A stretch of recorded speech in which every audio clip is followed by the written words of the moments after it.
అంతెందుకు, నువ్వు వాణ్ణి ఎందుకు పెళ్లి చేసుకున్నావు? కేవలం నీ స్వార్థం కోసం పెళ్లి చేసుకున్నావా, లేదంటే నిజంగా ప్రేమించి పెళ్లి చేసుకున్నావా? వాడు నిన్ను ప్రేమించాడు గాని నువ్వు వాణ్ణి ప్రేమించలేదు.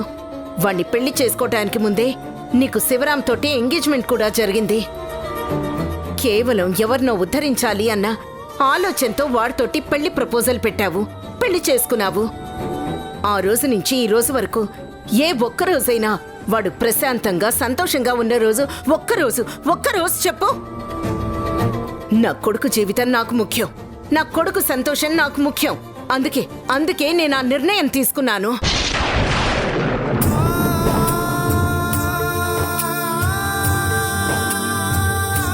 అత్తయ్య, అసలు మీరేనా ఇలా మాట్లాడుతోంది? లేదత్తయ్య, ఇది మీరు కాదు. మీ మనసులో ఇంకేదో ఉంది.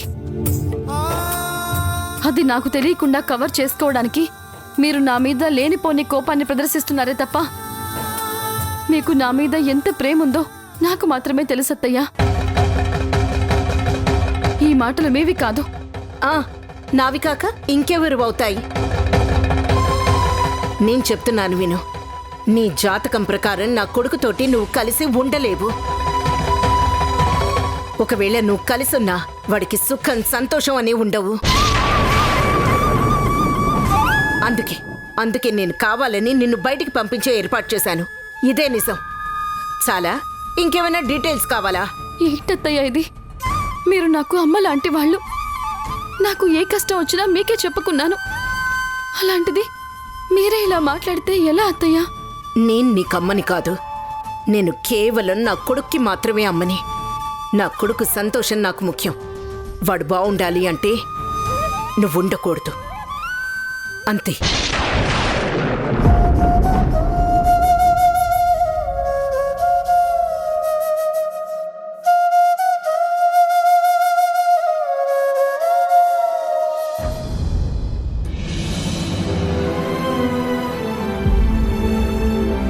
వైశాలి,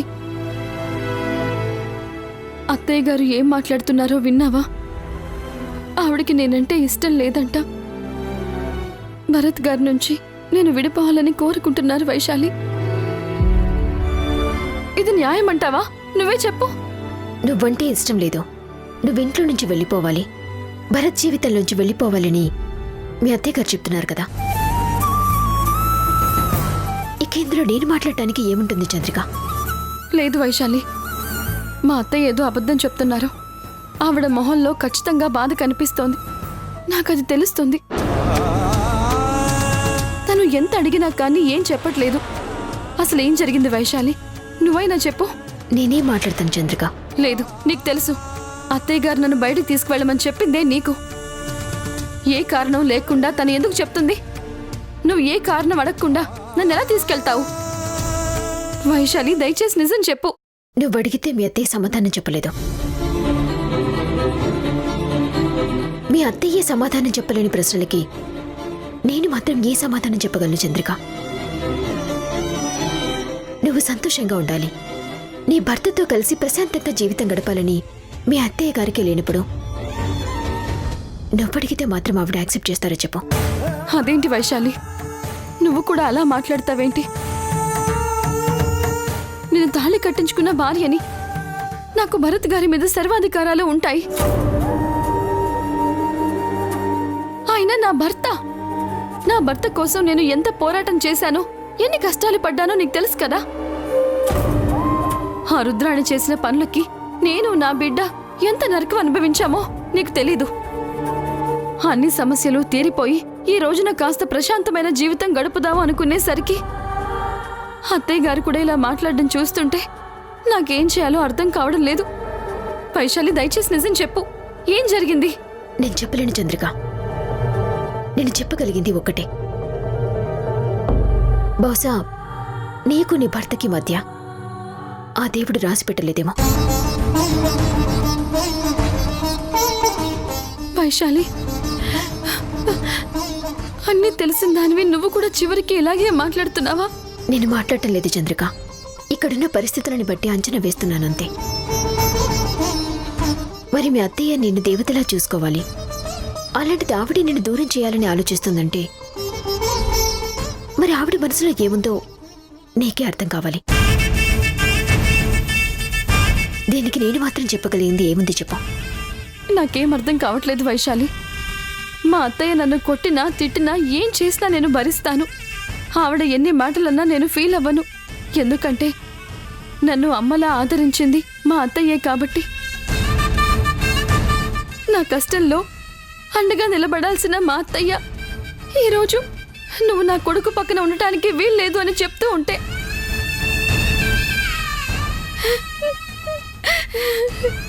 నాకు చాలా బాధగా ఉంది వైశాలి. ఈ ఇంట్లో ఏదో తెలియని సమస్య నడుస్తోంది. అన్ని సమస్యలు తీరిపోయాయనుకుంటే మరో సమస్య ఏదో మొదలైందని నాకు నాకు చాలా క్లియర్గా అర్థమవుతోంది. ప్లీజ్ దయచేసి నిజం చెప్పు. నువ్వు అడిగిన ఏ ప్రశ్నకి నా దగ్గర సమాధానం లేదు చంద్రిక. నేనే కాదు, మీ అత్తయ్య కూడా బహుశా ఏం చెప్పలేకపోవచ్చు. ఆవిడ చెప్పింది నిజం. నువ్వు భరత్ కలిసి ఉండటం మీ అత్తయ్య గారికి ఇష్టం లేదు. వైశాలి, నేను ఇంతకంటే ఇంకేం చెప్పలేను.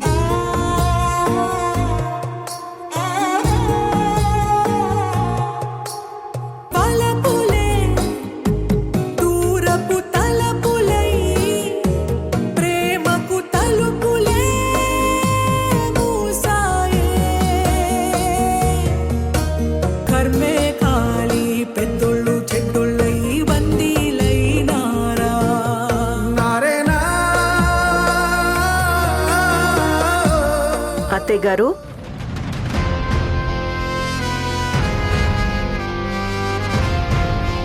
మీరు చాలా తెలివిగల వాళ్ళు అత్తయ్య గారు.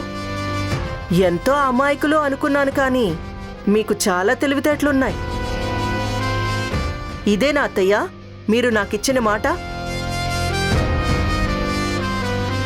మీరు నాకు ఏమని మాటిచ్చారు? అసలు ఏం చేశారు? భరత్ పక్కన కూర్చొని వ్రతం చేసుకోవాలని ఆశపడ్డాను. ఆ మాట మీతో చెప్తే ఖచ్చితంగా చంద్రికని బయటికి పంపిస్తాను అన్నారు. అన్నట్టుగానే బయటికి పంపించారు. కానీ చాలా తెలివిగా ఆఖరి నిమిషంలో మళ్ళీ చంద్రికని తీసుకొచ్చి నన్ను పక్కన పెట్టి మీ కోడలు చంద్రిక చేతనే వ్రతం జరిపించారు. నేనేది కావాలని చేయలేదు రుద్రాణి. తను తిరిగొస్తుంది అని నేను అస్సలు ఎక్స్పెక్ట్ చేయలేదు. అనుకోకుండా వచ్చింది. వచ్చిన మనిషిని వద్దు అని నేను అనలేను కదా, అందుకే ఏం మాట్లాడలేకపోయాను. అవును, చంద్రికని మాత్రం వద్దు అనలేరు, కానీ నన్ను మాత్రం కూర్చోబెట్టిన దాన్ని పైకి లేపొచ్చు, అంతే కదండి? నేను ఎవరిని అంత తేలిగ్గా నమ్మను, కానీ మిమ్మల్ని నమ్మాను. ఎందుకంటే మీరు మాట మీద నిలబడే మనిషని నాకు నమ్మకం. కానీ ఆ నమ్మకాన్ని మీరిలా అడ్వాంటేజ్గా తీసుకుంటారని అనుకోలేదు. చూడు రుద్రాణి, నేనెప్పుడూ ఇచ్చిన మాట తప్పలేదు. నీ విషయంలో కూడా తప్పను. ఈ రోజు మీ కొడుకు ప్రాణాలతో బతికున్నాడు అంటే దానికి కారణం నేను పెట్టిన భిక్ష. మీరు మర్చిపోతున్నట్టున్నారు. 2 లాయర్లు కాదు, ముగ్గురు లాయర్లు కలిసి ఆలోచించినా కేసు నుంచి బయటపడే దారి కనిపించలేదు. నా కొడుకు ఎక్కడ చనిపోతాడో అన్న బాధతో మీరు ఏడుస్తున్నారు. భరత్ని ఎలా కాపాడుకోవాలో అర్థం కాక వాళ్ళు తలకిందులవుతున్నారు. ఆ టైంలో వీరభద్రాన్ని ఎదిరించి ఆ సాక్ష్యాన్ని తీసుకొచ్చి కోర్టులో ప్రవేశపెట్టి ఆ వీరభద్రానికి శిక్ష పడేలా చేసి భరత్ని నేను కాపాడాను.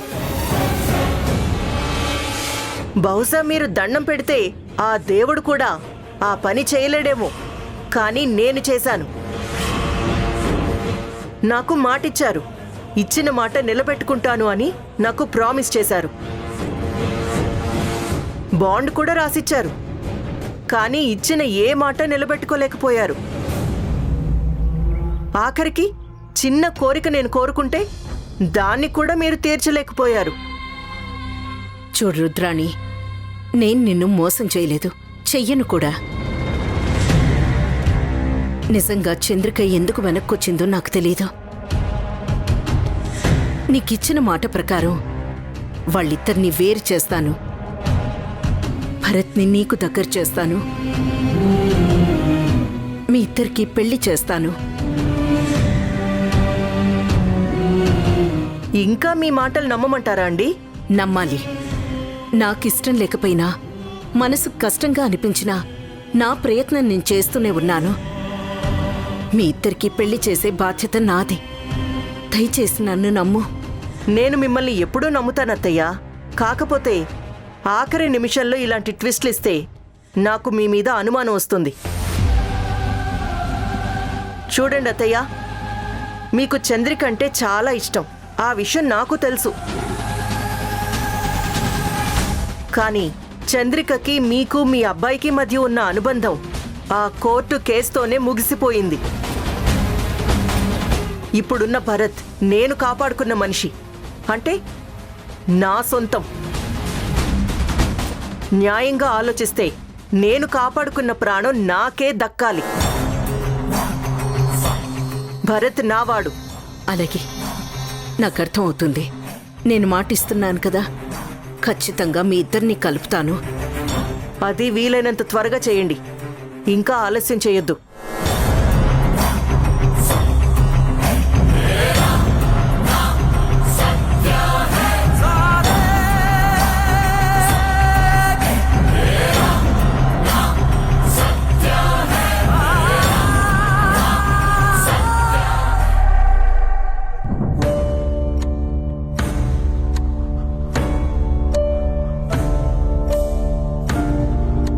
యాండి, పాలు తీసుకోండి. అవును చంద్రిక, ఈరోజు వ్రతం ఉందని తెలుసు కదా, మరి చెప్పా పెట్టకుండా అలా ఎక్కడికి వెళ్ళిపోయావు? నేనెక్కడికి వెళ్ళలేదండి. నన్ను బయటికి వెళ్ళేలా చేశారు. ఏంటి, నిన్ను బయటికి పంపించారా? ఎవరు పంపించారు?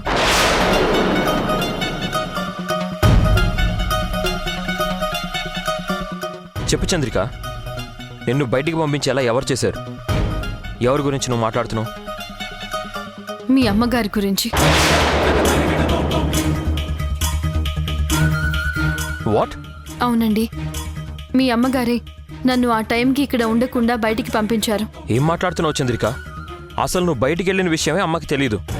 నువ్వు ఎక్కడికి వెళ్ళావని చాలా కంగారు పడింది. నీకు ఫోన్ చేస్తే కూడా ఫోన్ ఇంట్లో వదిలేసి వెళ్ళిపోయావు. నేను వైశాలితో కలిసి ఆ టైంకి బయటికి వెళ్ళాలి అని ప్లాన్ చేసింది మీ అమ్మగారేనండి. ఏం మాట్లాడుతున్నావు చంద్రిక? ఎవరి గురించి మాట్లాడుతున్నావు నీకు అర్థమవుతుందా? అమ్మేంటి నిన్ను ప్లాన్ చేసి బయటికి పంపించడం ఏంటి? నాకు తెలుసండి, మీరు ఈ విషయాన్ని నమ్మలేరు. మీరే కాదు, ఎవ్వరూ నమ్మలేరు.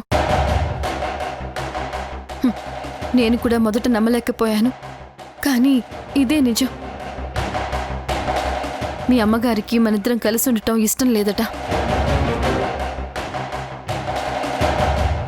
నీకేమైనా పిచ్చి పట్టిందా? ఎందుకు అమ్మ గురించి అలా మాట్లాడుతున్నావు?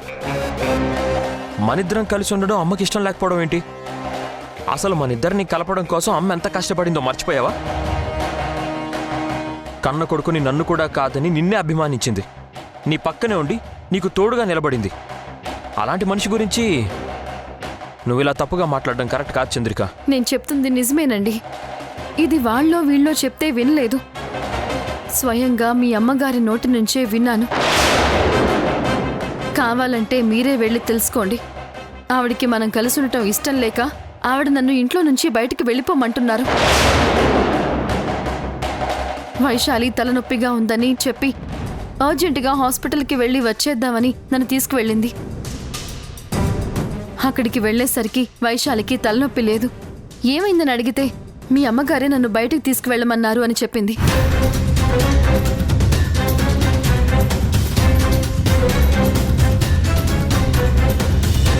నేను చెప్పేది అబద్ధాలని మీరు అనుకుంటే మీరే వెళ్ళి అడిగి కనుక్కోండి.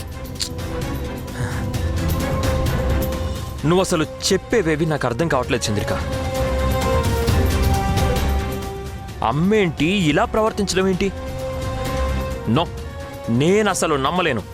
నమ్మాలి, ఎందుకంటే ఇది నిజం. కానీ ఒకటి చెప్తున్నాను వినండి. మీ అమ్మగారు కాదు, ఆ దేవుడే అడ్డుపడినా సరే నేను మాత్రం మిమ్మల్ని వదిలిపెట్టి వెళ్లేది లేదు. ఆ విషయం అత్తయ్య గారికి మీరే అర్థమయ్యేలా చెప్పండి.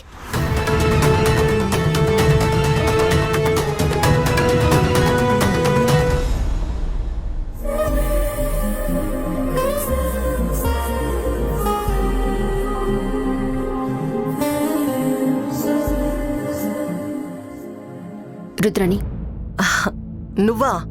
రా, నీకు కూడా కూల్ డ్రింక్ ఇస్తానుండు. రుద్రాణి,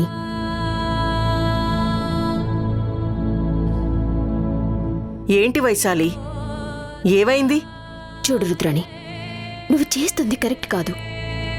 నీకు ఎలా చెప్తే అర్థమవుతుందో తెలియట్లేదు. ఏంటి కొంపదీసి భరత్ విషయంలో మళ్ళీ పాత విషయాలు మాట్లాడాలనుకుంటున్నావా? పొరపాటును కూడా ఆ పని చేయకు వైశాలి. నాకు వినే ఓపిక లేదు. నీకు వినే ఓపిక లేదు కానీ నాకు మాత్రం చెప్పాల్సిన బాధ్యత ఉంది. నీ వల్ల అక్కడ మీనాక్షి గారు నరకం అనుభవిస్తున్నారు. కన్న కొడుకుని కోడల్ని వేరు చేయలేక, తన చేతులతోటి వాళ్ళ కాపురం నాశనం చేయలేక తనను తాను కుమిలిపోతుంది రుద్రాణి. మరోవైపు చంద్రికకి మీనాక్షి గారు చేస్తున్న పని తెలిసిపోయింది. నిన్నటిదాకా అత్తయ్య గారిని ఎంతో గౌరవంగా చూసే చంద్రిక దృష్టిలో ఇప్పుడు మీనాక్షి గారి పరిస్థితి ఏంటో ఒక్కసారి ఆలోచించు.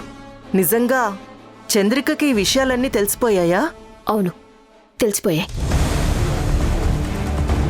అంటే మీనాక్షి గారు నాకు భరత్నిచ్చి పెళ్లి చేస్తారు అన్న విషయం,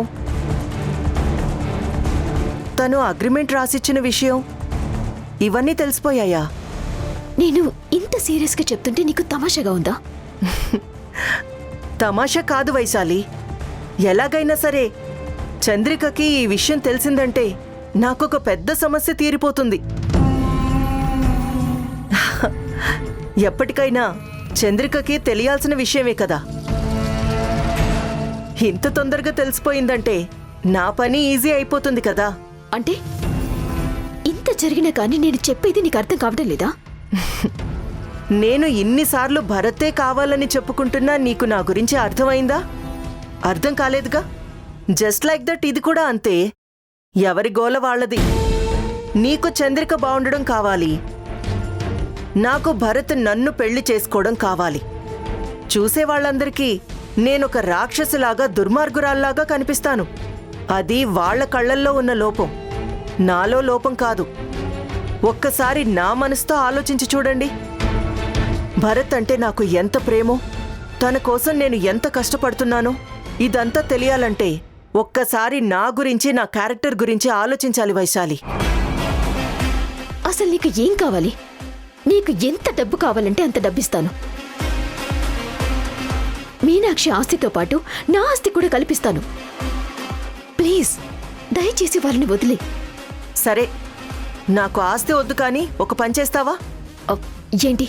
చంద్రిక మెళ్ళో ఉన్న తాళి తెచ్చి నాకిస్తావా?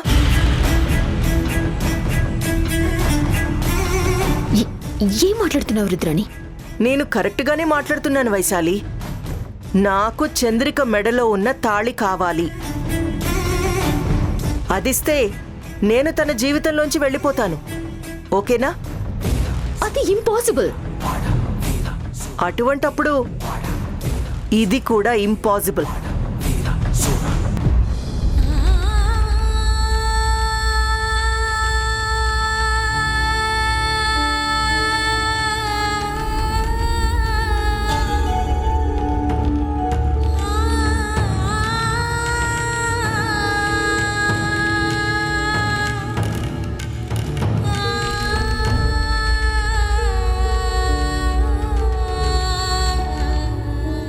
అమ్మా, నీతో మాట్లాడాలి.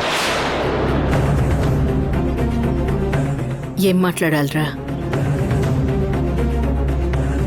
అమ్మా, అసలు ఈ ఇంట్లో ఏం జరుగుతుందో నాకు అర్థం కావట్లేదు. కొన్ని విషయాలు ఊహ కూడా అందట్లేదమ్మా. ఏమైందిరా? మీ ఆవిడ నిన్ను రెచ్చగొట్టేమన్నా పంపించిందా? అంటే ఆవిడేదో చెప్తే దాని గురించి నన్ను నిలదీయడానికొచ్చావా? ఎందుకమ్మా అలా మాట్లాడుతున్నావు? నీకు చంద్రికకి మధ్య అసలు ఏం జరుగుతుంది? ఎంతో అన్యోన్యంగా తల్లి బిడ్డల్లా కలిసిపోయే మీ ఇద్దరి మధ్య ఇలా భేదాభిప్రాయాలు రావడం ఏంటమ్మా? నాకు అసలు ఆశ్చర్యంగా ఉంది. అసలు నేను చూస్తుంది మీ ఇద్దరినేనా? ఎలాంటి విషయాల్లోనైనా మీ అభిప్రాయాలు కలిసే ఉంటాయి. ఏం జరిగినా మీరిద్దరూ ఒకే మాట మీద ఉంటారు. అలాంటిది ఎందుకని ఇలా ఉంటున్నావో అసలు నాకేం అర్థం కావట్లేదమ్మా.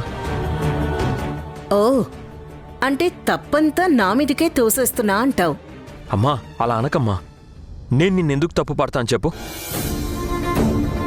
మనకున్న సమస్యలన్నీ తీరిపోయి ఇప్పుడు కనీసం ప్రశాంతంగా గడుపుదాం అనుకుంటే ఇలాంటి డిస్టర్బెన్సెస్ రావడం నాకు చాలా బాధగా ఉందమ్మా. నేను చంద్రిక వీడిపోవాలని నువ్వు కోరుకుంటున్నట్టుగా నాకు తెలిసింది. ఎందుకమ్మా ఇదంతా జరుగుతుంది? అమ్మా, ఒకవేళ చంద్రిక నుంచి ఏదైనా తప్పు ఉంటే తన తరపున నేను క్షమాపణ చెప్తున్నానమ్మా. దయచేసి ఇప్పటివరకు జరిగిన ఎదురు దెబ్బలు చాలు. ఇప్పటి వరకు పడిన కష్టాలు చాలు. ప్లీజ్ అమ్మా, ఈ విషయాన్ని ఇంతటితో వదిలేయండి. చిన్న విషయాన్ని పెద్ద చేయకు. చంద్రిక, చంద్రిక,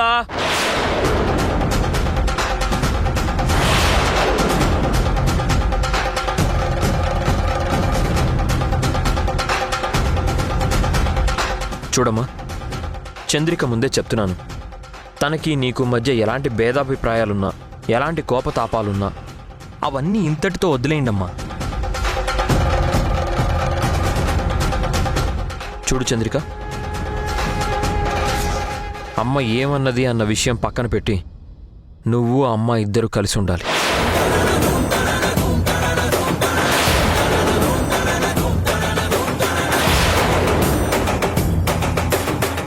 దగ్గరుండి నాకు మాటిచ్చినా అది నిలబెట్టుకోవాల్సిన అవసరం లేదు అని రెచ్చగొడుతున్నావా? నీ తెలివితేటలు కోర్టులో చూపించు, ఇక్కడ చూపించకు. ఈ విషయంలో నువ్వు ఇన్వాల్వ్ అయ్యావనుకో మర్యాదగా ఉండదు. ఎట్టి పరిస్థితుల్లోనూ భరత్ నా సొంతం కావాలి.